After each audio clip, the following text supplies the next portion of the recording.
지난편에는 남원의 동편제의 성지와 황산 대첩비가 있는 비전마을을 걸어갔습니다. 인월과 함양은 같은 생활권입니다. 인월에서 학교를 졸업하고 함양에 있는 학교로 유학을 갑니다. 함양에서 생활용품, 먹거리를 사가지고 갑니다. 전라북도와 경상남도에 경계 팔령제가 있습니다. 팔령제를 넘으면 함양입니다. 팔령제는 1713년 11월 말 눈 내리는 날 조선의 명의 유이태 선생께서 임금 숙종의 부름을 받고 나라에서 제공한 말을 타고 역참로를 따라 수동 사근도, 함양 제안, 인월, 응령, 동도, 오원역, 전주 객사 풍패지관에서 감기 몸살로 잠시 쉬었다가 삼내, 여산, 이성, 공주, 수레제 차령, 천안 삼거리, 직산, 성안역, 아주교, 소사점, 진이, 수원, 과천을 지나 한양의 대궐로 가기 위하여 넘었던 고개입니다. 고향 산청군 생초면 월곡리 압수 마을에서 동편제 마을까지 걸어보았습니다. 18팔량치의 사양과 흐린 날씨에 바람 불고 추웠습니다. 아직 어두운 이른 아침 인월버스 터미널 기사식당에 첫 손님이 되었습니다. 미역국에 젓갈 들어간 전라도 김치, 거창하게 차린 상으로 아침 든든하게 먹었습니다. 숭늉까지 한 대접 챙겨 들이켰습니다. 따뜻한 음식이 뱃속에 들어가면 덜 춥습니다. 인월의 아침 밥상. 오늘은 함양을 거쳐 수동면까지 22km를 걷습니다. 백두대간에서 갈라져 나온 연비짐에게 팔량치 고개를 넘으면 함양까지 내리막길입니다. 함양 사람들은 이 고개를 팔령으로도 부릅니다. 해발 513m이지만 인월이 해발 450m 정도이니 가볍게 넘어갈 수 있습니다. 또한 이곳에서 60번 도로를 따라 남으로 내려가 산청까지 가는 산길 루트가 있습니다. 역참로가 아니고 장군들이 산청에서 인월로 장보러 다니던 길이었습니다. 산청이나 인월이 같은 생활 경제권이었다는 말입니다. 인적교류도 활발했습니다. 사상과 종교가 전파되었습니다. 전라도 처녀와 경상도 총각이 인월장터에서 눈이 마주쳐 결혼도 했다고 합니다. 팔량치라는 이름은 8명의 뛰어난 병사가 마한의 마지막 왕에 행궁을 지키며 항전했다는 전설에서 유래했습니다. 경상도와 전라도를 연결하는 관문이지만 경사가 급하거나 험하지 않은 고개 길이었습니다. 팔량치로 가는 24번 국도 오르막길은 왼쪽으로 농기계 통행로를 분리해 두어 안전하게 걸을 수 있었습니다. 교통량이 많지 않은 길이었습니다. 함양에서 올라온 마을버스가 인월을 향해 마주오고 있었습니다. 백두대간에 걸쳐 있는 두 지역에 생활권이 같다는 얘기였습니다. 인월장, 함양장, 편한 대로 사는 사람들, 그게 오래된 관습이었습니다. 가다 보니 길가에 흥보전 조형물을 세워놨습니다. 춘향가 박타령으로 만들어진 흥보전입니다. 도보여행길인 흥보대박길 간판이 서 있었습니다. 24번 국도가 지나가는 인월면 성살리에서 아영면 성리까지 14km입니다. 흥보가 태어난 곳에서 부자된 곳까지 가는 길입니다. 흥보전의 이야기를 고난에 가난했던 길, 희망길, 그리고 고진감래 길로 나누었습니다. 세 개 스토리를 구간마다 연결지어 조형물을 세웠습니다. 첫 구간은 해발 680m의 윗가막제를 넘어가는 외지고 힘든 구간입니다. 자연이 주는 고난의 길입니다. 이렇게 잘 만들어놨는데 누가 다닐꼬. 흥보전은 역시 놀보의 화초장 타령이 으뜸입니다. 물색 없이 욕심을 채워야 하는 요즘 세태와도 잘 어울립니다. 화초장 화초장 화초장. 화초장 하나를 얻었다. 얻었네 얻었구나. 화초장 하나를 얻었다. 얼씨구나 화초장. 도랑 하나 건너뛰다가 아차 잊었네. 아이고 이것이 무엇이냐. 장은 장인데 모르겠다. 거꾸로 붙여도 모르는구나. 초장화 장화초. 아이고 아니로구나 장자를. 모두 다 들먹거려보자. 초장 된장 간장 쌈장. 고추장 천장 구들장 막장. 아이고 아니로구나. 정치인이라면 화초장 대신 공천장을 대입하면 그럴듯합니다. 작자 미상입니다.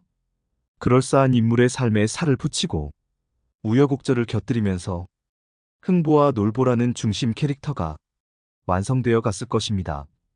가난 끝에 부자가 되는 인생 역전 드라마가 흥보전입니다. 희망을 잃지 말고 착한 일해야 대박난다는 메시지가 전체를 흐릅니다. 상선벌학은 천주교 4대 교리에도 들어있습니다. 남원에서 흥보가의 모델은 박준보라는 사람이라고 합니다. 태어나기는 24번 국도가 지나가는 인월면 성산마을이었고 대박난 곳은 북쪽 봉화산 아래 아영면 성리마을이라고 했습니다. 흥부 놀부가 아웅다웅하던 곳이 성리마을입니다. 형 박첨지와 동생 박준보의 이야기에 동물보온담, 선악형제담, 무한제보담, 모방담 같은 설화가 짬뽕이 되어 흥보가의 흥겨운 이야기가 되었답니다. 흥보와 놀보, 말이 참 많습니다. 흥보가 자기네 동네 사람이라고 주장하는 데가 덜어 있습니다. 흥보 자식이 몇 명인지 정확하지도 않습니다. 어떤 이는 고아들을 입양했다고 했습니다. 자식들이 장성해서 12보부상이 되었다는 얘기도 있고 마지막 박을 탔더니 첩이 나와서 흥보 마누라가 질투했다는 둥, 양귀비가 나왔다는 둥, 게으른 흥보, 졸부된 흥보 등 동화책에는 심하게 찌그려 놓기도 했습니다. 애들에게 열심히 일해야 한다는 것은 가르치지 않고 불로소득이나 기대하게 만드니 하여간 유머와 카타르시스가 가득한 명랑 코미디인 것은 틀림없습니다. 악역 놀보 행태조차 농담거리가 되어 웃깁니다. 그래서 불쌍한 흥보가 덜 불쌍해 보이기도 합니다. 해발 513m의 팔량치에는 키 큰 장승이 여러 서 있었습니다. 정치 메시지를 들고 서 있어서 좀 거시기했습니다. 영우남 어쩌고 하는 것은 정치하는 작자들이 허튼 수작 부린 것입니다. 함양, 남원, 운봉은 예부터 한통속되어 잘만 지냅니다. 1960년 남원의 김주열 학생이 팔량치 넘어 마산으로 공부하러 갔다가 최루탄이 눈에 박혀 죽어서 4.19 혁명의 도화선이 되었습니다. 팔량치에서 바라본 인월, 인월에서 3km 오니 경상도 땅이고 파령마을이 있습니다. 연비짐에게 팔량치에 백두대간 마루금이 지나지는 않지만 산줄기가 의미 있는 곳입니다. 길 이름이 황살로에서 함양로로 바뀌었습니다. 백두대간을 넘어 경상도로 가는 고개는 충청도의 중령, 문경세제, 이화령, 추풍령, 전라도의 육심령, 여원치와 팔량치 등이 주요 길목입니다. 문경세제는 좋은 소식 듣겠다는 선비들이 과거 시험 보러 즐겨 넘던 고개였습니다. 과거는 공부한 사람들이 인생을 걸고 매달렸던 공무원 시험이었습니다. 일찍이 정약용이 팔령치를 넘으며 시 한 수 남겼습니다.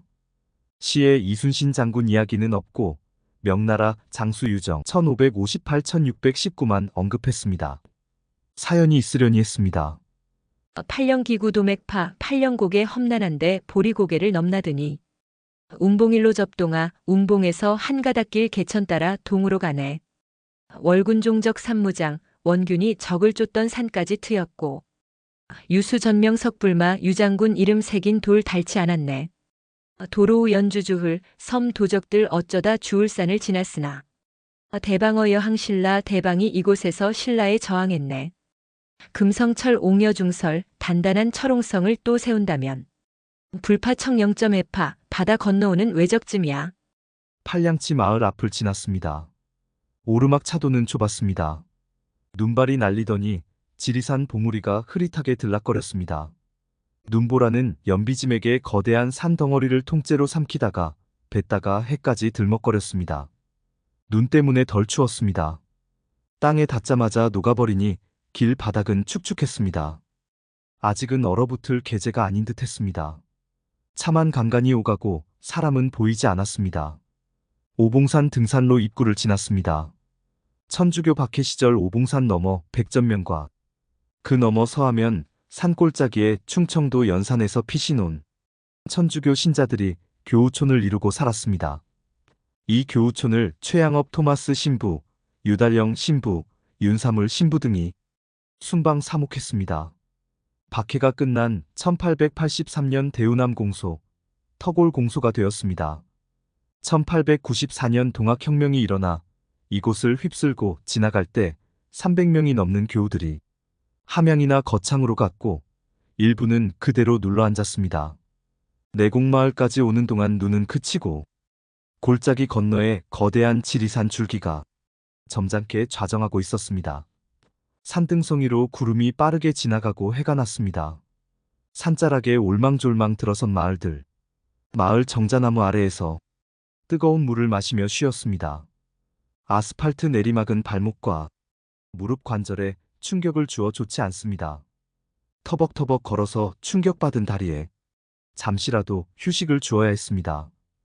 귀양간 유섬이 처자가 거제에서 바느질하며 할머니가 될 무렵 최양업 신부는 백두대간 팔량치를 지나며 그가 지은 사양가를 노래했을 것입니다. 사양가는 지방에 따라 가사가 조금씩 다릅니다. 어화 우리 번님 내야 우리 본향 찾아가세. 동서남북 사해 팔방 어느 곳이 본향인고. 복지로나 가자하니 모세 성인 못 들었고. 지당으로 가자하니 아담 원조 내쳤구나. 부귀영화 얻었은들 몇 해까지 즐기우며. 빈궁제와 많다한들 몇 해까지 근심하랴. 이렇듯한 풍진 세계 안거할 곳 아니로세. 인간 영복 다 얻어도 죽어지면 허사되고 세상 고난 다 받아도 죽어지면 그만이라. 우주간에 비껴서서 조화묘리 살펴보니 제읍지곡 그 아니며 찰류지소이 아니냐. 박해시대의 믿음을 지키려는 사람들의 고달프고 힘든 시련을 이겨내도록 격려하는 노래였습니다. 사양가는 고향을 그리워하는 노래입니다. 사사조의 833행 서사시였습니다. 고향은 죽어서 가는 천국을 의미했습니다. 이 노래는 진취적이고 개방적인 세계관에 뿌리를 두었습니다. 조선왕조만 바라보는 우물안 개구리 같은 폐쇄적인 시각을 벗어나도록 촉구하고 있었습니다. 세계 문물을 받아들이고 소화하여 자기 것으로 만들어야 한다고 했습니다. 사양가는 천주교인이 추구하는 가치를 쉽게 노래로 풀어낸 것입니다. 최양업 신부가 천주교 사상을 판소리로 만들어 조선 사회에 들이민 셈입니다. 조선왕조가 한글은 놔두고 한자만을 써서 공문서를 기록한 것부터 잘못된 것을 지적하고 있습니다. 주자학이라는 중국 사상으로 임금이 하사하는 권력만을 노리고 사는 양반들, 중국을 상전으로 모시는 모화 사상의 세계관에서 벗어나자는 주장을 담았습니다. 길 건너 버스 정류장에 마을 사람들이 차를 기다리고 있었습니다. 갑자기 억센 경상도 사투리가 높은 음정으로 들려왔습니다. 판소리 동편제 창소리보다 더 거친 가락이었습니다. 고개가 말조차 다르게 만들었습니다. 산줄기는 사람 경계이자 말의 울타리이기도 했습니다. 그런 울타리에도 인월에서 넘어오는 버스는 두 동네가 이웃임을 일깨웠습니다. 인월 장터는 지금으로 치면 국제시장인 셈이었습니다. 완만한 내리막길이 고원지대를 벗어나 구불거렸습니다. 더 내려가자 길가에 주택 공사장을 버려놓은 사람들, 한 뼘은 더 자란 마늘밭, 문 닫은 식당이 나왔습니다. 머리 위로 지나가는 검은 눈구름이 눈발이 날려도 따뜻한 고장이었습니다. 지안제로 가는 길이 나옵니다. 경남 함양군 함양읍 구룡리 1206의 24번 국도에서 지리산으로 들어가는 1023번 지방도가 갈라집니다. 구불구불 지안제를 넘어 지리산 골짜기로 들어갑니다. 지리산 등산이나 지리산 둘레길 걷는 사람들이 이용하는 길입니다. 지안제라는 이름은 제안치라는 지명이었는데 그 이름을 딴 역참이 있는 곳입니다. 이 길을 따라가면 조동 들판 건너편 지안제 밑에 제안역참이 있었습니다. 지금 행정구역은 함양읍 구룡리 조동마을입니다. 고려시대에는 없었는데 이성계가 황산전투를 치르던 시절에 생긴 역이라 합니다. 제안역은 사근도 찰방이 관리했습니다. 1896년 역참제 폐지 때까지 존속한 역이었습니다. 여지도서에 의하면 제안역에는 영리 93명, 영로 22명, 역비 5명, 일수 10명, 중등마 2마리, 하등마 8마리가 배속되어 있었습니다. 기억할 만한 뚜렷한 역할을 했다는 기록은 찾지 못했습니다. 오가는 사람이 없으면 길은 사라집니다. 옛 길은 팔량치에서 제안역으로 길이 났을 터이지만 자동차 길은 들판 반대쪽 오봉산 자락을 감돌아 함양으로 갑니다. 장터가 있고 학교가 그곳에 있으니 자동차도 그리 갔습니다. 사람들이 다니지 않으니 제안역으로 통하는 옛 역참길은 일부러 찾지 않으면 자취조차 가늠하기 어렵게 되었습니다. 유섬이 처자가 유배 갈 때 이 역을 거쳐 갔을 것입니다. 완주의 펑퍼짐한 들판과는 사뭇 다른 지리산 산악경치여서 어린 마음에 불안하고 걱정스러움이 더했을 것입니다. 팔량치를 넘어와 말씨가 다른 사람들을 대하게 되었고 죄수로 끌려와 역참에 들어갈 때마다 낯선 사람들이 거칠게 대했을 것입니다. 죄인이 되어 제대로 먹지도 못했을 것이고 위압적인 산세에 마음을 지탱하는 것이 버거웠을지도 모릅니다. 다음 편은 함양시내로 걸어갑니다. 이 동영상에 나오는 팔령치 고개, 지안제, 팔령제에서 제안역참 위치, 옛날 도로 위치 사진은 지리산문학관장 김윤수 박사님의 도움이었습니다. 창원 방문 약속을 미루시고 팔량치에서 함양읍까지 길 안내를 해주신 김윤수 박사님께 감사 말씀드립니다.